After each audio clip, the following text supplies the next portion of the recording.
Alisa Leht was born in 1950 in a military family in the former Soviet Union.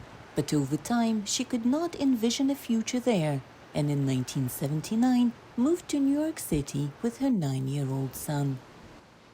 I was always grateful for everything I got here. Our life has improved since we moved to the US. We had our own apartment, I had a job that paid my bills. We didn't depend on anyone.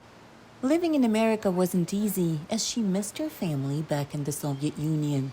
But Leht says she was working too hard starting her own business to have time for regret. And in her 50s, Leht realized she was financially secure enough to pursue her lifelong passion, ballroom dancing. Но танцевать я всегда любила. Вот мне нравилось движение с музыкой. I always loved dancing, I loved moving to music, but I never really had a chance to do it until I turned 55. I remember the first time I qualified to be at a dancing competition. It took place in Las Vegas. It felt like I was in a fairy tale. I was nearing 60 at the time, and I realized I didn't want to live that fairy tale. At 71, she trains 4 times a week, several hours a day.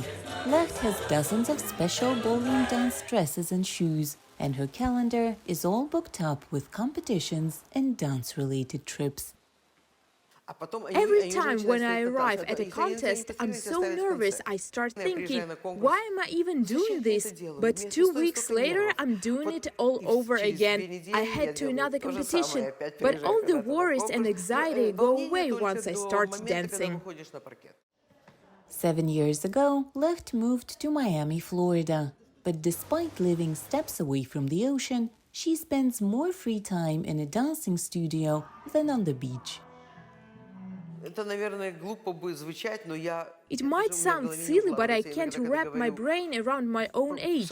When I tell people how old I am, I feel like I'm talking about someone else. I feel like I'm 25.